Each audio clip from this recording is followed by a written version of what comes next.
Господин Марковиќ, добро вечер, ви благодарам за учеството во тема на денот во Дневникот на Сито. Добро вечер, ви благодарам за поканата. Несмасно срочена изјава, гаф или реален однос на Европската Унија кон македонскиот идентитет е споредбата со тавче, гравче, пинџур, полнети пиперки и слично од страна на еврокомесарката за проширување Марта Кос? Мислам дека тоа е одна рубрика подобро звучеше во мојата глава, како што се вели. Sounded better in my head, велат, нели, американците. Кога нешто мислите кога ќе го кажете дека звучи интересно и дека ќе предизвика некаков ефект на олеснување кај соговорникот или на релативизација на одредена работа, и потоа кога ќе го кажете тоа не звучи баш така добро. Мислам дека сепак се работи за гаф и дека немаше лоша интенција еврокомесарката, иако по мене не е прв пат да дава доста несмотрени изјави. Она со кој веројатно незините политички советници и самата не се запознала е сензитивноста на ова прашање кај нас. Моментот е исклучително невралгичен во односите со Бугарија. Да беше кажано во некој друг контекст, во некој друго време, во некој друг амбиент, веројатно немаше ништо од ова да биде толку проблематизирано, ке беше можеби сватено и симпатично, меѓутоа моментот во кој се наоѓаме, нормално многу луѓе ги изиритира и мене ми прозвучи доста несмасно изјавата, морам да признам. Звучеше како редуцирање, нели, на нашиот идентитет на некаква народна кујна, условно кажано, што мислам дека не беше интенцијата на прво место. Таа сакаше да истакне дека и тоа се елементи на идентитетот покрај сите други, меѓутоа некако неубаво тоа го формулираше и потоа реакциите беа горе-долу оправдани, иако јас не мислам дека треба толку афективно и толку да се инвестираме во таа изјава, бидејќи секако дека тоа не е единствената одлика на нашиот идентитет. Иако има конкретни истражувања на таа тема, конкретно тој аспект на народната кујна е нешто што за сите народи е многу битно и конституира дел од идентитетот, меѓутоа тој не смее да биде редуциран на такво нешто, така затоа што тоа звучи за многу луѓе понижувачки, за многу луѓе деградирачки, од тука реакцијата. Мислам дека една реакција од незина страна каде што би се дообјаснила дека тука немаше ништо злонамерно или малициозно би била сосема во ред, иако не мислам дека до такво нешто ќе дојде, ќе остане тоа сепак за нас. Лоше што таа дебата, тоа е еден гаф, условно кажано, ги затемни сите други аспекти каде што кои треба да бидат анализирани, кои беа доста посериозни од ова и кои имаат посериозни импликации. Сепак е ова еден аспект кој не е витален. Тој можеби е навредлив, можеби не е пријатен, можеби и гаф, меѓутоа не е витален. Витални се другите аспекти кои беа споменати, а тоа пред се билатералните односи и реформи. Ќе ви цитирам еден друг аспект кој што е многу посериозен, па за коментар. Уставните измени се единствениот услов за старт на преговорите, вели Марта Кос, идентитетот не може никој да ви го земе. За неа устната гаранција на бугарскиот премиер Желјасков дека Софија нема да го билатерализира процесот е доволна гаранција. Дали е тоа навистина доволно или Кос само сака да се штиклира уште едно поглавје во низината агенда без оглед што ќе се случува потоа? Тоа може би да е така, заради тоа што во преговарачката рамка се ставени толку работи кои може толку многу да се растегнат, што и не треба нови услови за вие нели константно да барате нешто.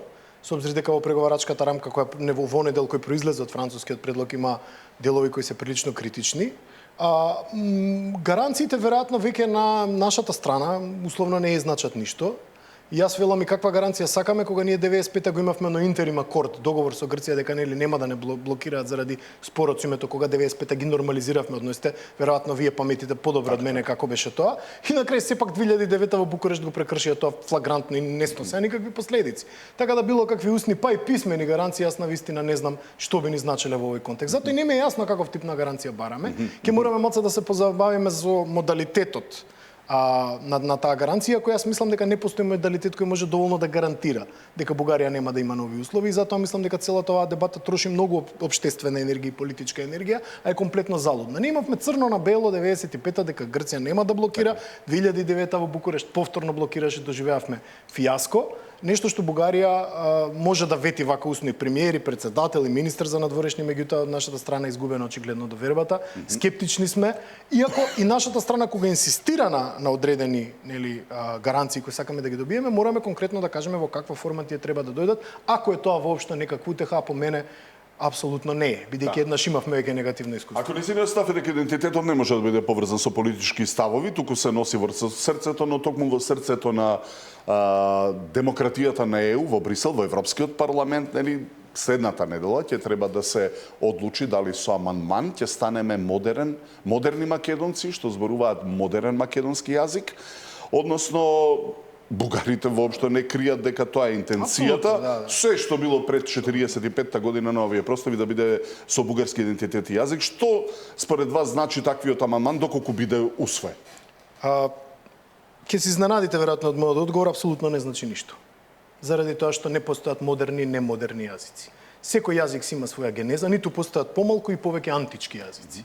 Секој јазик си има, како што и народите, нели, нациите имаат своја генеза, во одредени периоди поминуваме низ одредени различни фази во своето постоење, така јазиците еволуираат, така да било каква придавка на кој било јазик, не само македонски, по мене една сосема ступидна и непотребна дебата, која се наметнува во една размена на конфликтни историски наративи меѓу нас и Бугарија, меѓу Македонија и Бугарија, нешто што по мене е сосема непотребно и сосема илузорно, заради тоа што во науката, долги години предав нација и национализам, каде што делот за јазикот е доста важен за конституирањето на нациите, не познава такви разликувања на модерни, антички и така натаму. Секој јазик си има свој развоен пат, си има одредени корени, дали тоа биле, не знам, дали тоа бил старословенски, црковнословенски и така натаму, па тие се разгранувале на одредени. Македонскиот јазик е признаен.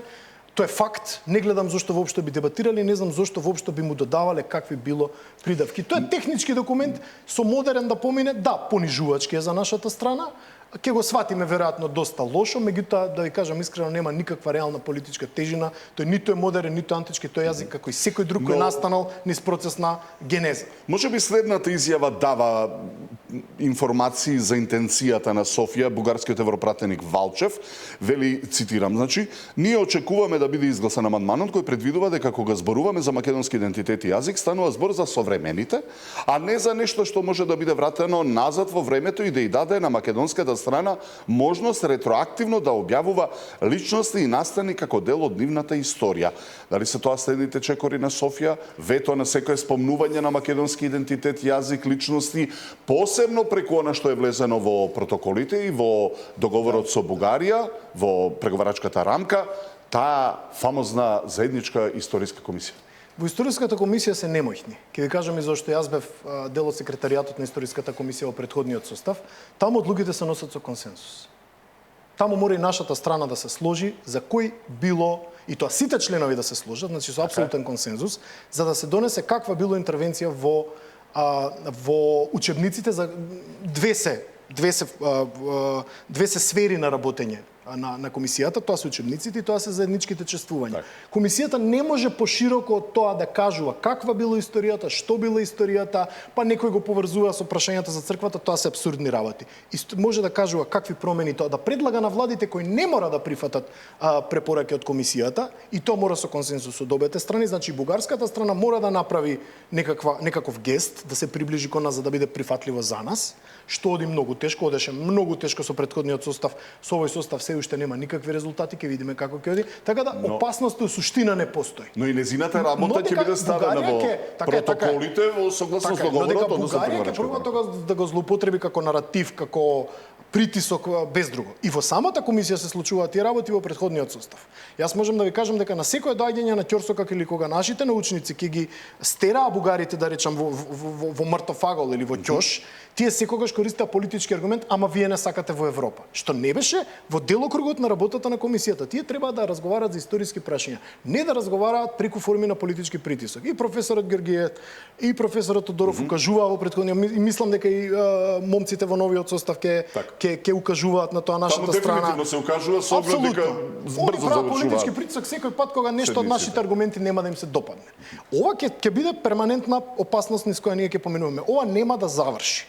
Нема таа гаранција која може да ни ја дадат, а која ќе промени позицијата на Софија која постои уште од времето кога практично Тодор Живков доаѓа на власт. Таа е нивна перманентна и константна позиција дека овој народ е настанат со колективна амнезија и така натаму, што се апсурдни тези, но тоа е тоа. Го сватил, тој предупредува на лошото искуство до стапките направени во претходниот период, вели дека не им верува на зборовите на Софија, туку на делата.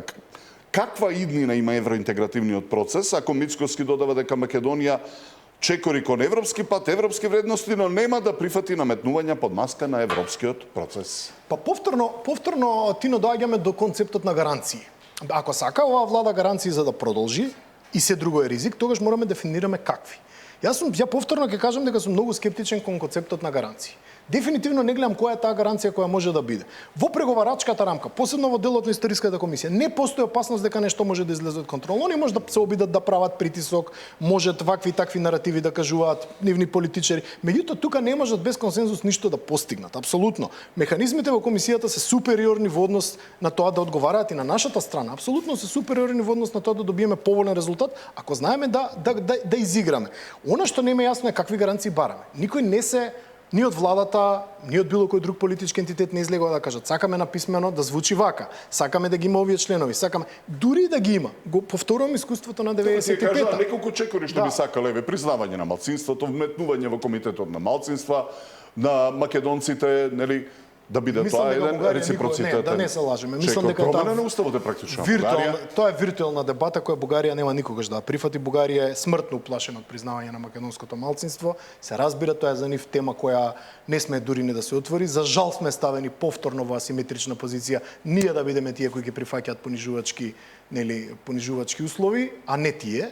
И мислам дека нема начин како да ги натераме, особено што целиот процес се саботираше со оваа придавка модерна и ние сме виновни затоа што самите баравме да има ваква или таква придавка пред македонскиот идентитет и јазик. И јас мислам дека воопшто тоа прашање не треба да го чепкаме, затоа што секој пат кога го чепкаме и инсистираме ние на нешто, ние покажуваме несигурност. Затворени прашањата, па сега се отворени или не, тоа е еден континуитет на бидејќи така тврди Филипче, нели, а бара да се направи консензус внатрешно. Апсолутно, тие прашања се затворени и не мислам дека македонскиот идентитет кој било може да го загрози. Јас бар лично не осеќам никакво загрозување на ниедно поле во таа смисла, меѓутоа факт е дека Софија ќе се обидува. Ние се разбира дека тоа нема да го прифатиме, но не е во контрола на нашата влада. Ни во претходната верзија која помина без модерен, ни во оваа што ќе донесе Европскиот парламент. И во однос на тоа ние не смееме никаква несигурност да покажуваме. За мене лично, јас не можам да зборувам ниту за Филипче, ниту за Мицковски, ниту ние разговараме двајцата вечерва тука. За мене лично прашањето на македонскиот идентитет и јазик е апсолвирано, нема зашто да го разговараме. И потврдено меѓу другото и со Преспанскиот договор. Меѓу другото и со Преспанскиот договор со одредени ограничувања и замки кои таму постојат, да не се лажеме.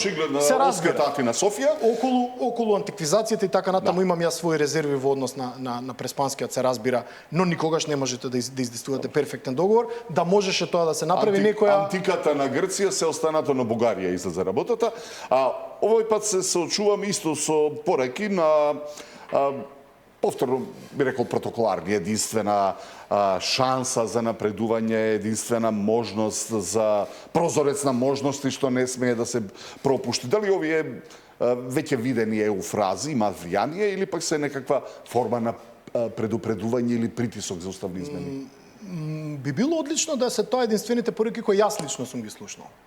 Затоа што има два конфликтни наратива во самата Европска унија во овој момент. Едниот е наративот фаќате ја 2030, ве молам качете се на тој воз или 2027-2028, не е важно. Таму ќе бидат, не знам, Црна Гора и Албанија веројатно, а Црна Гора дефинитивно Албанија можеби, тоа е некој статус на работите во овој момент.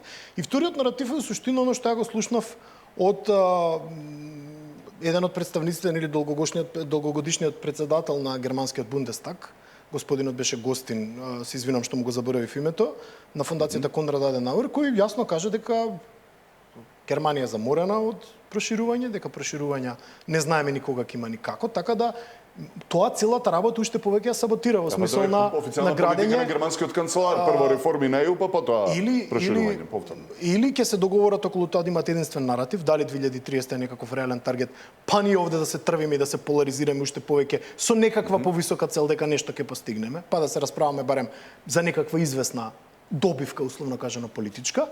Или ќе доаѓаат конфликтни пораки кои ќе работат на саботирање на таа доверба кон Европската унија, која во овој момент да не се лажеме е нарушена. Да. Така да за крај кратко, ако членството во ЕУ е поддржано, помалку од половина од младите во земја, пред се тука на студенти, мислам, дали тоа значи дека и ними е јасно што бара од нас? Дали е поддржано или не е поддржано? Не е поддржано. Помалку од половина поддржуваат, а останатите не практично или се. Така е, апсолутно. Јас се сеќавам. Но тоа е ниска поддршка за млади луѓе кои што се запознати со ЕУ. Кои би требало и да се најлиберални, кои би требало и да се најотворени. Има една аномалија во политичката култура кај нас, а тоа е дека имаме многу поконзервативна младина, што имаме средна генерација. Баш затоа што се растени во некоја временска серија на овие трауми со идентитетот и константно предизвикување на идентитетот, јас и по моите студенти гледам дека тоа е она што нив ги боли, тоа е она што нив ги пече на некој начин, и промената на името и сите тие работи, и прилично се, да не го искористам се зборот, обседнати, меѓутоа преокупирани со прашањата на идентитетот. И од тука не сум нешто особено изненаден. Најлиберална е таа некоја средна генерација меѓу 40 и 55, веројатно има полиберални вредности од младината. Имаме доста конзервативна младина со доста конзервативни ставови, кои се резултат на сето политичко искуство кој ние сме го имале низ годините. Значи, така да не изненадува бројот, а се сеќавам на времињата кога и 90% од младите добруваа. Тоа е сигнал и за нас, но сигнал и за ЕУ. Ви благодарам за честото од тема на денот. Благодарам за поканата.